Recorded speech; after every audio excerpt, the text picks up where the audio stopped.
Emosional gimana? Ya, Waalaikumsalam warahmatullahi wabarakatuh. biar yang ini belum.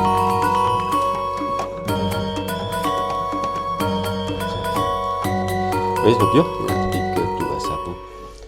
Assalamualaikum warahmatullahi wabarakatuh. Selamat datang kawan-kawan semuanya di channel Ngobrol Horor. Masih bersama kami berdua, ada Biru, ada Bro Ayung di sana yang mau berbagi kisahnya ke kawan-kawan semuanya. Betul. Sebelum menuju ke Bro Ayung, kami mau mengucapkan banyak-banyak terima kasih untuk kawan-kawan semuanya yang udah kasih support, udah kasih dukungan dalam bentuk apapun. Termasuk kawan-kawan yang udah ngasih super thanks ke Ngobrol Horor. Terima kasih banyak semuanya. Baik, Bro Ayung, apa kabar hari ini? Alhamdulillah baik. Alhamdulillah baik ya. Ada cerita apa hari ini, Bro Ayung? Ya, ini ada sebuah cerita dari Mbah Heni. Mbak Heni. Mbah Heni itu seorang ibu ya, ibu dua anak tapi janda Bi. Iya. Ya sayangnya dia nggak ingin menyertakan foto profil atau apa gitu. Jangan diumbar Mas gitu. Ya baiklah, dia mau mengisahkan tentang Ini berarti dari kawan subscriber ya? bukan. Oh, bukan. Bukan, tapi musafir lalu lah, orang ini kenalan Oh, begitu. kenalan lama. Kenalan lama. Oh, maksudnya gimana? Sorry. Ya kenal aja dari teman ke teman Oh, begitu. iya. Mungkin akan jadi subscriber. Begitu ya. Dia menceritakan sebuah kisah tentang keluarga paman. Jadi pengalaman horor yang dialami keluarga paman. Supaya jadi pelajaran, Mas. Mungkin seperti itu kata Mbak Heni. Jadi kisahnya seperti ini. Paman saya itu namanya Triman. Sama Renpil. Bentar. Manggilnya tuh dibalik mantri gitu. Mantri, Pak Mantri. Aku masih setuju aja. Pak Mantri itu sosok yang sangat penyayang sama anak-anaknya, Mas. Tapi kebablasan sayangnya. Jadi kebangetan sayang itu nggak tahu itu nanti efeknya bakalan ke depan baik untuk anak atau enggak. Wong sing dilolo apa aja itu diturutin semua anak-anaknya. Dimanja gitu ya. Manjanya kebangetan banget. Dan kalau misal memanjakan anak itu mah terserah dia ya. Kalau memang dia ada mampu untuk memanjakan anak tersebut. Semisal keluarga ngelarui atau negur, man jangan kayak gitu, dia nggak mau, nggak masalah, itu oke. Kalau memang Triman juga punya sesuatu yang buat memanjakan itu. Kalau itu dipaksa-paksakan, Masalahnya dibela-belain gitu. sampai dibela-belain utang sana sini. Bahkan yang paling parah itu Triman itu termasuk sama bapaknya Heni. Itu kan kakak adik ya. Itu ada berapa anak? 6 anak. Dia itu punya waris lah dari orang tuanya itu nyampe seraka Abi. Bahasanya tuh kalau misalnya bapak udah meninggal, nah idealnya kan memang dibagi warisan itu ya. Nanti ibu dapat jatah berapa menurut ini syariat seperti apa, hukum negara seperti apa. Tapi kan ada kalau orang Jawa, wong ibu sih ada ya nanti wis kayak gitu. Kadang-kadang kan ada salah pengertian sih, pengen aku mati ibunya seperti itu kan ada. Iya. Akhirnya Triman itu yang paling cocok itu katanya, yang paling mulutnya itu paling lemes, bisa-bisaan adol tangis itu, nangis apa seolah-olah buat apa itu sama mbak yang perempuan atau ibunya. Jadi ya banyakan yang dapat dia, baik dari pinjaman, duit, Menjilat ya gitu ya. iya menjilat seperti itu. Bahkan yang jadi waris yang memang belum dibagi pun banyakan sih memang belum dibagi, itu banyak digadein sama orang. Kayak gitu. Itu kan nggak boleh, Mas. Kalau misalnya terus itu ada lahan lagi juga digarap sama Triman, buat sendiri, bukan dibagi sama mbah. Ini nanti buat bersama seperti itu. Jadi wis lah, kalau diceritain masalah kayak gitu itu nggak pantas. Dan yang lebih jelek lagi itu semua buat anak-anak, mintanya apa kayak gitu, seolah-olah biar aku kehidupan keluarganya itu wah bisa manjain anak itu kayak ada gengsinya seperti itu. Kalau buat kami mah dijeni bilang begitu, apalagi namanya tanah keserakan kayak gitu biasanya ada imbas di belakang kalau akhir hayat atau apa. Betul. Nah ini sampai tersebutlah bertahun-tahun, akhirnya anaknya gede, dan anak yang perempuan itu ada yang namanya Nur. Nur itu nyampe nggak mau sekolah. Sekolah itu nggak enak katanya. Aku pengennya main kayak bocah-bocah BG sekarang. Itu waktu itu udah BG ya kemarin-kemarin. Minta dibeliin motor, harus merek itu harus. Padahal udah Nur juga tahu kalau warisnya itu dipaksain dibagi, udah dijual semua, itu punya bapaknya.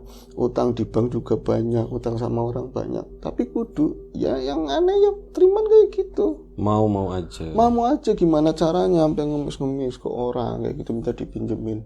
Tapi yang dilalai ada untuk tadi beliin motor. Sampai satu saat karena memang udah mentok banget ya, pusing dipikul sendiri begitu, jatuhnya kan sakit sakit parah. Dan konon katanya juga ada orang-orang yang nggak suka dengan kelakuannya dia atau disakiti masalah bisnis atau masalah sawah itu ya dikirimin apalah santet atau semacamnya. Jadi kayak kaki itu sebelah kanan udah berapa tahun terakhir itu sama sekali nggak bisa jalan.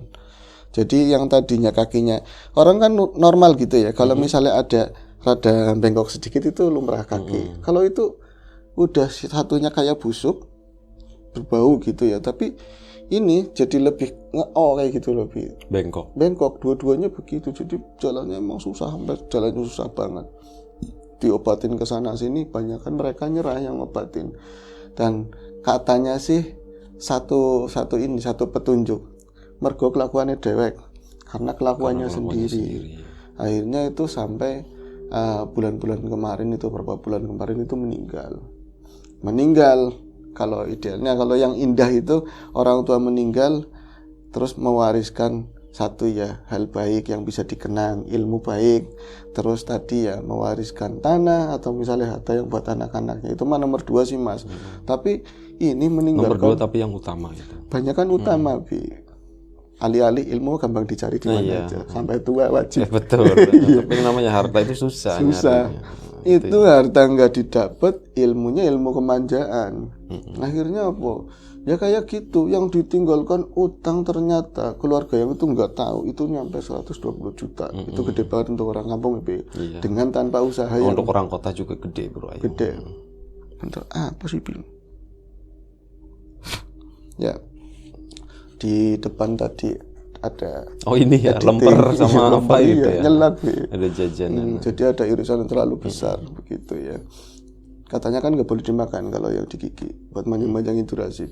Sampai mana tadi ya, akhirnya meninggal si Triman meninggal.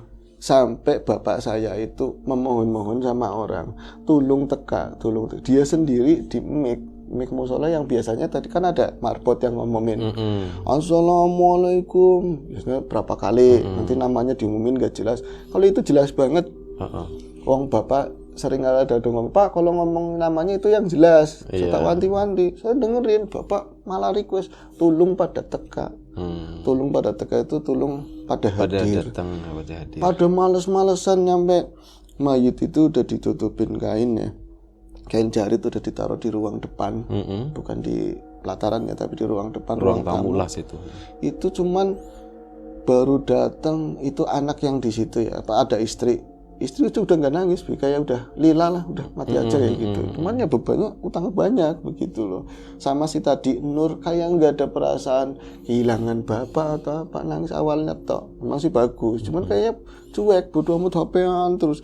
Nah kakak-kakaknya kan banyak, belum pada datang, meninggal jam 6 pagi, jam 11 belum pada datang. Satu kampung.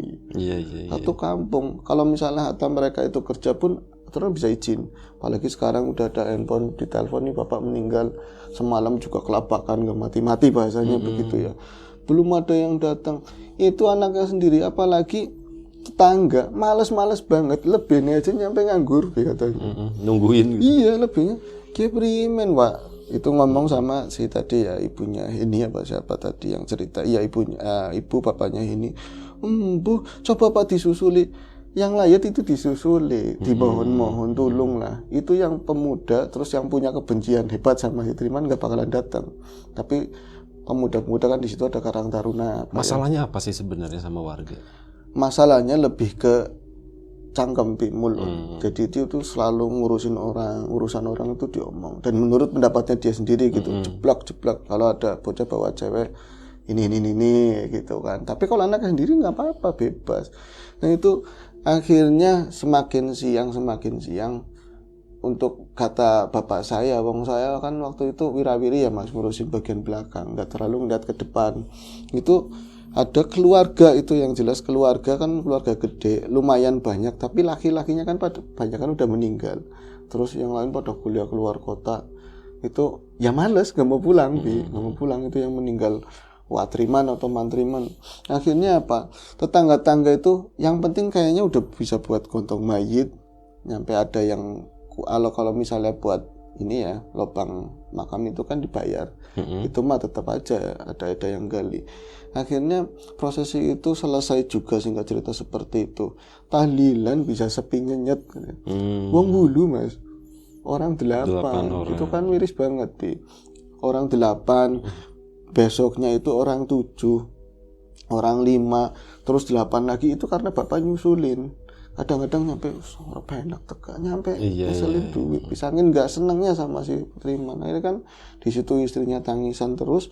Nah, dari hari pertama tahlil sampai hari ke-7 itu ada kisah horor di situ.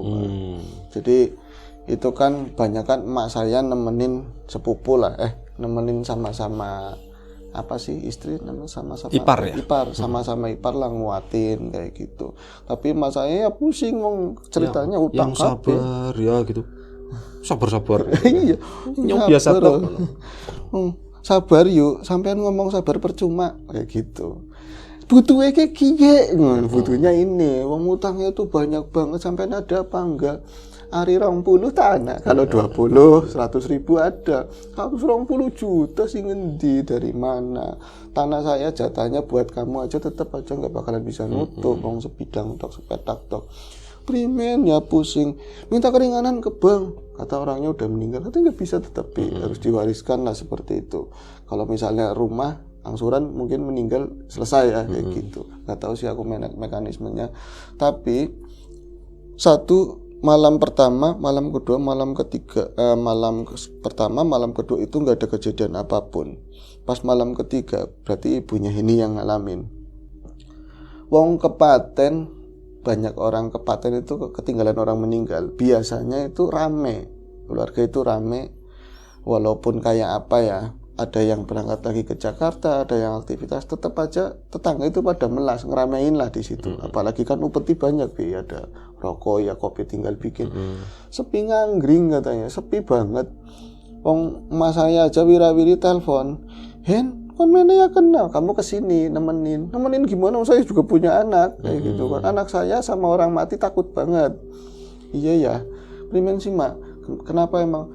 Wong jam sangat baru wong tahlil, setelah orang tadi langsung kayak bubar kayak gitu loh. Keluarga sendiri juga ikut bubar semua. Jadi apalagi yang tahlil cuman sedikit. Jadi cuman ibunya ini, istrinya Triman sama si Nur. Anak laki-lakinya orang ngurusi seperti itu, Bi. Jadi katanya untuk biaya pemakaman pun itu gotong royong keluarga gede, bukan dari anak-anaknya gitu kan. Miris banget ya. Nah, ibu saya Mas, malam ketiga, jadi jam 9 sepi nyenyet. Paginya kan kalau misalnya ini dia pulang itu kan subuh, nemenin tidur di situ. Subuh siswa teman ya, maning-maning ngeliat ke jam 9 lebih 10, tengah 10-nya kapan? Baru tengah 10. Lah, sesuai kayak gini gerah. Nah, yang punya orang ninggal istrinya tidur, yang ditemenin tidur. Tapi kalau aku keluar atau pulang, ya satu pulangnya takut, harus turun ke bawah jauh gitu ya, orang gang kecil, turun juga takut. Kalau minta disusulin nama siapa? Cuman anaknya cuman Heni kan ya. Tapi kalau misalnya saya di situ ikut tidur, ya saya takut, akhirnya melek. Nah, kelalen katanya, lupa dia itu ke depan daripada di kamar. Ini kan berarti Kenggom dulu itu lagi meriang di sini, tidurannya di sini, ini yang kotor, buang airnya di sini. Itu perangasannya ada di situ, si mayit. Nah, almarhum itu perangasannya ada ngawangi di situ lah, masih di situ. Merekitik wedi mengarep belah ke depan aja, ke depan. Salah-salahnya mas saya bukannya di ruang tengah yang ada TV, nyetel TV atau apa. Dia itu orangnya kalau bukan punyanya nggak mau megang gitu loh. Jadi nggak mau megang TV, nyalain kipas itu nggak berani, kecuali ditawarin. Dia itu ke depan yang lega. Yang lega kan berarti buat tempat tahlil, terus buat naruh mayat di situ. Dia itu duduknya di bawah itu, di situ, dari pojokan sebelah kanan.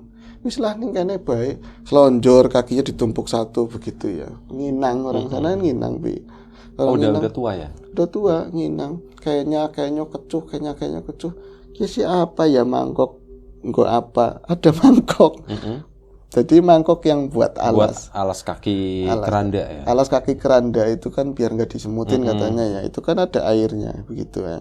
Terus ditumpuk dua-dua, jadi kan empat itu dua-dua. Iya banyu.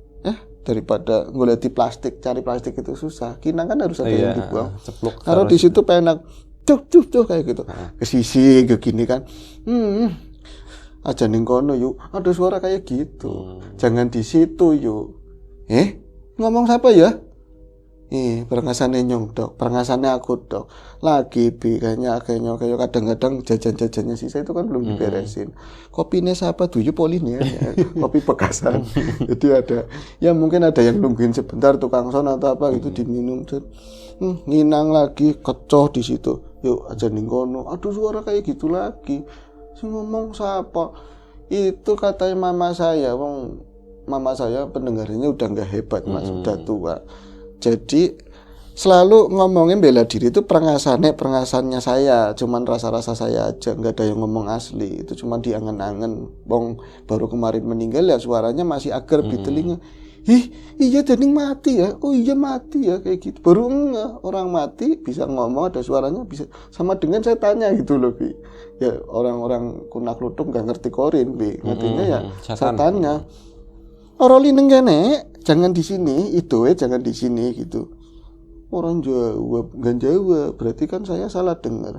Akhirnya mas saya lagi nginang lagi orang ngantuk-ngantuk mata gitu ya. Mata kok ngantuk-ngantuk. Lama-lama ngilang jam, lihat ke jam kan biasanya ada yang buntur gede di atas ini ya, apa namanya pintu tengah rolas sampai tengah 12. Lawangnya ditutup. Oh tadi masih ngebuka. Dia juga masih berharap warga atau pemuda mampir. Rokok banyak, kopi tak gawe kena, tak bikin kopi lo mene mampir, kok kanda-kandanan buat cerita biar saya nggak ngeri nanti situ nongkrong saya tidur. Ini kuncinya kalau percaya orang kampungan percaya sama yang lain itu ya. Akhirnya jatuh ngantuknya itu berbantar kayak lengannya sendiri. Di situ. Jadi mulutnya itu ngadep sama ini buangannya itu sendiri. Kadang-kadang masih aor bahasanya kan. Kayak gitu kan. Itu ada yang ngutik-ngutik jaritnya di belakang. Kutik kayak gitu ada yang ngutik-ngutik. Apa sih Tin?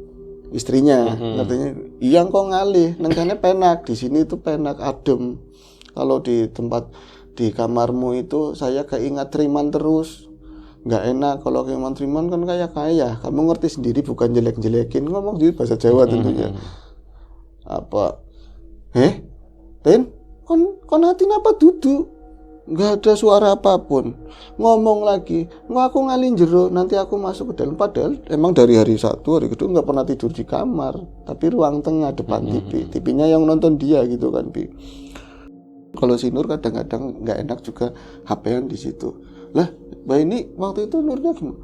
Si Nur ya HP-an di kamar, Mas. Kadang-kadang telepon nama katanya sama cowok kayak gitu. Nggak tahu itu main apa kan yang sekarang kan, ya, Bi. Terus itu mas saya itu kan pertama diutik-utik ada suara kayak gitu ya. Akhirnya dia itu tiduran lagi, ngeliyep baru salesan, langsung ke salesan itu sekilas lalu ya, baru les kayak gitu. Di sana-sananya ketemu sama Triman, di sana di ngimimnya gitu ya. Perengasannya Triman itu berdiri di tengah pintu. Yuk mangan yuk, ngelih yuk, ngomongnya begitu. Lapar, saya lapar, saya pengen makan. Diimlas temenin karena kamu nggak ada yang ngasih makan. Itu rasanya itu si mamanya Heni itu pun tahu kalau itu udah meninggal, sampai ngomong di sana nggak ada yang ngasih makan, melas temen. Katanya mukanya itu hitam semua dan udah melekah sininya, udah kayak melekah tapi lebih kayak wangwa itu bara yang gosong. Jadi masih hidup di sininya katanya. Teman kayak ini akar-akaran begitu loh. Kukusnya juga ada, ada ngebul kukusnya. Kukus duhon ya, ngebul begitu. Iya. Asap ya. Masih ada asap. Ini bener, Mak. Yakin Din cerita kayak gitu kan besoknya. Aku ngeri banget di mimpi. Tak kira mungkur ngimpi tok. Tak kirain cuman mimpi doang. Orang yuk mangan yuk. Lah mangan primen di sana kamu gak ada yang ngasih makan. Dan ini ireng temen. Kok mukanya hitam banget? Kok disiksa? Kamu disiksa di sana, Bi, katanya begitu. Perangasannya kalau orang mati ya udah ke alam kubur. Kamu disiksa di sana itu cuma nangis, tapi nangis ya di sininya kayak darahnya lebih ke ada sapet-sapet kayak bara tadi itu kukusnya banyak banget. Akhirnya saya merekitik itu perangasannya makin dekat kayak minta yuk makan digituin loh. Dan di dalam malam mimpi pun si tadi ya mamanya ini posisinya sama kayak gini lagi tiduran kayak nyata banget loh. Tadi udah mau deket kayak gini, astagfirullahaladzim, kaget itu dia bangun nggak berani nengok ke arah pintu, langsung balik. Bantalen dia, nggak pakai dibantal lebih bantalen buat improv dong, dia nggak berani ngeliat ke pintu, kayaknya ada di pintu. Pintunya belum kekunci ya? Udah ditutup, tapi perangasannya gue, lagi-lagi perangasannya ya, rasa-rasanya itu di pintu itu udah buka lagi. Jadi dia nggak berani ngeliat ke pintu, tapi improv nyariin bantal lah kayak gitu sambil beresin ini kan, toples. Tapi matanya tuh sebenarnya ngecek di sana. Ngecek gitu. Sebenarnya mastiin itu ada. Terus ada Mbak, kata mama saya, anak ada di situ lagi berdiri. Tapi saya itu yang memastikan kalau itu Triman, sikilnya bengkok. Kalau yang lain, wong saya bisa ngeliat lirik begitu sambil beres-beresin arah sebelah sana kan itu di sana.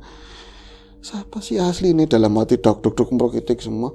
Lah kena pas ngeliat ke atas dari jari-jari itu nggak pakai sendal gelas hitam semuanya, tapi sikilnya bengkok begini. Lah tobat lubar kayak aduh parah kayak gitu ya. Akhirnya direok, dibopong.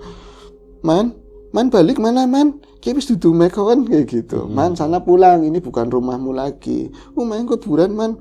Itu langsung dia masuk. Jadi susah mau buka hordeng. Enggak ada pintu hordeng. Ya, di ruang tengah sama ruang tamu ya. Iya, situ. Jadi dia kan cuma pinjungan begini ya, pakai kudung. Pakainya kudung di ini. Iya. Direwangi, Bi. Direwangi sama si Triman itu dari belakang. Pelangasan ini dibukain begini biar bisa masuk. Loh, mambune geseng-geseng kayak sate, tapi bukan sate wedus, sate orang kayak gitu. Yuk mangan yuk, gitu ngomongnya, Bi. Dari belakangnya. Dari belakang dibuka begini, yuk mangan yuk. Oh, usah direwangi, tolong mana lu nggak usah dibantuin, aku bisa sendiri. Tapi emang susah pakai ini kerudungnya itu kan susah. Muka, itu gitu. Lagian sampean bukannya toplesnya ditaruh aja pakai. Orang kepikiran kok, nggak kepikiran. Man balik, saya didorong-dorong ngepong kayak gitu, dibukain. Ya wis otak mancing ya, kon panjaluk mangan lawe apa gitu. Mangan lawe apa itu nggak ngomong apapun. Untungnya nggak ngikutin ke dalam. Pas itu membukain atin mau cerita. Nanti dia sedih, suaminya begitu. Akhirnya masuk ke kamar, dikunci. Nah itu kan istrinya kan denger kletek gitu. Nah apa yuk tumben temen lawang ditutup. Gue gerah, kalau papa wis turu yuk tidur. Nah ini ngatin tidur lagi, dia duduk lagi, Bi, sambil nginang di situ. Bisa njaluk mangan kan wis mati. Orang udah mati mau, ya Allah njaluk donga, Bi, njaluk donga sing keluargane dhewek njaluk donga. Aku kudu ngomong karo Heni. Soalnya kalau misalnya Manya Heni kan mau ngomong sama dia, orangnya nggak beranian ngomong untuk yang sensitif begitu, nggak enakan. Heni aja yang ladak ya Mbak Heni ya. Ladak itu lebih berani. Kalau ini nanti berani ngomong terutama sama anak-anaknya. Wong nyatanya tadi aja nggak datang. Mungkin malam pertama, malam kedua, malam ketiga sampai sekarang aja belum datang. Siang aja nggak ke situ. Apa karena malu nggak ngasih duit ya nggak ngerti. Akhirnya itu mas saya nungguin antara dua mas, satu nungguin pagi, duanya nungguin. Sebenarnya tadi Triman asli enggak. Terus mau datengin saya apa enggak, wong iki kamarnya. Kelambine Triman, bajunya Triman masih gantung. Di sana yang kayak buat ngelapin anduk-anduk yang bodol, yang rusak, yang buat ngelapin luka. Lah mambunya enggak enak, baunya itu enggak enak, bisa-bisanya atin nyaman loh, biasa aja. Oh, mungkin dia enggak mikirin itu, dia mikirannya utang. Ya tambah di kamar tambah takut. Sampean metu, Mak. Akhirnya aku niliki metu pas ada aku keluar itu pas ada di musola itu ada suara-suara membangunin gitu, bangunin orang buat subuhan. Saya keluar, saya mastiin bagaimanapun kan ada alat-alat walaupun di situ cenderung aman ya. Di depan itu pintu buka apa enggak. Hordengnya dibuka, keluar lagi nanti sedianya mau belakang mau kencing gitu. Nanti pas subuh pulang. buka hording.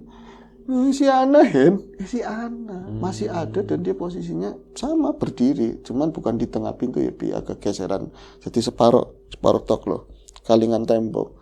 Tapi yang mastiin, emang sampean ngeliat mukanya Pak? Lah nggak usah lihat mukanya, wong kakinya aja melentong, jelas kayak gitu, kakinya melentong udah jelas. Itu kejadian malam pertama. Saya ngomong sama saya, Mas. Mama katanya ngelihat si tadi ya Paman Triman itu minta makan, berarti itu minta doa. Saya ngerti karakter anak-anaknya itu bumbuan gitu loh. Nanti salah-salah malah saya dimintain bantuan apa, pinjam apa segala macam, itu kan ngurusin mayit. Kalau kemarin dapat bantuan dari warga kan nggak seberapa. Saya mau ngomong juga malas. Akhirnya saya nggak ngomong, cuman ya wis mana mangkat. Itu kan masih sore, bari isanan itu ke sana. Kalau mau kadil sipi, kadang buat maghrib, habis maghrib, mama saya udah ke rumahnya Paman Triman, saya di rumah. Giliran saya yang didatengin, Mas. Didatengin si Atinnya, Bukan si Atin, Heni. Si Heninya didatengin, ya sorry. Jadi rumah saya kan, saya orang tua tinggal satu ya, itu mama saya nggak ada. Dipikir-pikir, kok iya ya kenapa? Sorry, orang tua tinggal satu, mama nggak ada gimana? Enggak, bapak nggak ada. Iya sorry, bapak nggak ada, orang tua kan tinggal satu ya. Saya kok bisa-bisanya ngizinin? Emang mama ke semuanya kayak gitu, orangnya care banget. Dia selalu di depan gitu loh. Ibu-ibu tapi selalu di depan. Tapi tak pikir-pikir, rumahnya kalau tinggal gelundung bisa nyampe ke rumah saya. Saya aja takut sama bocah kecil-kecil begitu, bocah juga penakut semua kok. Ngapain saya ngizinin mama saya ke sana nyampe nginep-nginep? Saya yang ketakutan sendiri gara-gara nggak nyampein amanat. Terus saya kepikiran, mungkin itulah Mas, apa-apa itu dari pikiran kita sendiri. Jangan-jangan ini, jangan-jangan. Kalau saya sholat, biasanya saya nggak bisa. Kalau misalnya maghrib, pantas tidur. Terus nanti kalau pengen isya, kalau malas, yang saya bukan orang baik ya, HP-an, nyampe ya biasalah nyari-nyari buat gantinya bapaknya bocah ya TV. Nanti kalau udah ngantuk, saya tidur. Nah itu saya HP-an lebih dari kayak biasanya, batok tak kerasin pakai headset supaya nggak kepikiran nanti Triman kesini nagih amanat yang harus disampaikan. Terus pas saya itu diudik-udik sama anak ya jam 11 malam, pipis. Kalau udah diajarin yang kecil jangan pipis di kasur, buat bobo gatel. Saya anterin ke belakang. Rumah itu pemugaran belum begitu jadi bagian yang belakang kamar mandi itu masih ada yang ngomplong. Saya ke situ, ya Allah, merkitik banget dan kepikirannya mantriman aja, pokoknya kepikirannya kayak gitu. Pas saya ke belakang, saya nganterin, wis deh, udah deh saya cebokin. Biasanya saya nggak ikut masuk kamar mandi, cuman ngeliatin di pintu dok, karena takut saya masuk ke dalam. Tapi kan atasnya bolong, masih bawah lah, hujannya mesti jatuh ke bawah lah airnya. Saya tuh dengar suara hen kayak gitu dok, tapi nggak ada omongan lain. hen. Lama-lama tak perhatiin, ini omongannya Om Triman, ucapannya, suaranya Mantriman, ini Mantriman, jangan-jangan mana. Saya langsung nyaut, man, aku durung sempet tulung, aja ngaton, jangan memperlihatkan diri, saya belum sempat ngomong, saya belum, padahal dia nggak nagih, cuman suara tok kayak gitu loh, hen. Mama ngomong sama siapa sih? Orang, tapi aku denger malah dijelasin sama anaknya. Itu kan Mbah Triman ngomongnya gitu bocahnya. Aja ngomong kayak gitu. Orang saya aja lagi, mama aja lagi ketakutan malah ditegesin. Gue itu. Karena pintu masih buka. Kayak ada sama itu dituding. Di belakangnya. Ngendi di mana? Itu belakangnya mama. Orang mungkin, takut, jangan keluar. Ya saya nggak berani nengok ke belakang, mendingan di kamar mandi terus Mas kayak gitu. Jadi lewat ketek saya itu gue belakangnya. Saya malah ngomong, jauh apa deket dek? Perekemen gue serem, ireng, tapi sikilnya melentong kayak gitu. Kakinya bengkok, masih tegesin kayak gitu. Iya. Tapi itu udah nggak ada, baru saya balik badan. Tahu-taunya ada bohongin saya. Saya mas teman jauh, untuk sudah jauh sana. Itu benar-benar lagi berdiri tapi pelentong gitu kakinya, Kami geser kakinya, jalannya begitu. Hen mangan ngomong kayak gitu. Tapi saat sebentar. Sorry, mangan. Hen, suaranya berat banget, tapi memang suaranya bukan berat masalah suaranya gede ya. Kayak kesiksa gitu lebih berat. Yakin apa yang diceritain mama kemarin, cuman saya nggak mau ngeliat gitu doang. Saya mastiin itu ada, paling lihatnya bagian bawahnya tok. Itu aja sudah ketakutannya kayak apa. Saya gendong bocah saya tadinya nggak nangis, saya ngasih unjuk malah nangis kejer. Terus saya yang melebu lah, wong namanya orang lagi gugup, pintu tanggap dua kayak gini, nggak diselot nggak apa, gampangannya nggak ditutup, mau masuk aja susah aturan itu didorong malah ditarik, suruh kayak gitu, dibantuin lagi rasanya ada tangan yang ngelonong, didorong begitu. Mana aja melu-melu dudu urusane sampean wis mati. Ngkubur aja melu-melu, mana aja melu-melu, jangan ikut-ikutan. Saya tinggal masuk mau kejerut mau apa. Kalau misalnya saya bisa jelasin tuh kayak gitu. Saya akhirnya bisa masuk di dalam itu. Ya Allah, masa di kamar sih? Maksudnya gimana? Saya buka kamar itu lagi duduk di pojokan kasur. Wah, wis itu cerita nggak bisa saya lanjutin lagi. Saya bisanya jerit-jerit, soalnya itu ada duduk di kamar dekatnya anak saya yang laki-laki, duduk di situ. Posisinya kayak gitu pun anak kuku saya ada kebul-kebul, bener-bener parah banget lah. Tolong, terima nurip maning, tolong. Saya udah nggak manggil paman, nggak manggil apa, udah histeris. Tapi kan kalau di lingkungan saya itu tangga deket-deket dan ngerti saya janda gitu, lebih cepat kan orang gitu, nulungin. Ini lumayan. Saya nggak tahu-taunya saya udah bangun itu udah di kasur. Mungkin saya juga ditulungi bapak kok nggak tahu. Biarin lah, mau cuman megang doang. Sodako. Ya gitu ceritanya. Tapi akhirnya, itu berlangsung berapa lama kayak gitu? Cuman 2 hari itu. 2 hari itu. Yang pertama ibunya, yang kedua si ininya. Tapi setelah itu akhirnya buat alasan ibunya nggak nungguin lagi di sana. Karena takut gitu. Karena takut. Tapi yang di rumah itu kejadian apa nggak diceritain sama Atin kan, nggak enak. Tapi lama-lama ngerti juga. Tembus juga bocor ya. Iya. Kejadiannya udah lama bro ya. Baru bulan kemarin. Oh, bulan sebulanan ya, oke. Ya pasti kayak gitu ya, Bi. Pasti yang butuhin mereka itu memang doa. Bi. Iya betul, bukan yang lain-lain. Oke, baik, terima kasih Bro Ayung, kawan-kawan di rumah juga terima kasih banyak. Kita ambil sesuatu yang positif dari cerita ini, kalau ada yang negatif kita buang jauh-jauh. Sampai jumpa di episode selanjutnya, ngobrol horor, jaga kesehatan kawan-kawan semuanya. Assalamualaikum warahmatullahi wabarakatuh.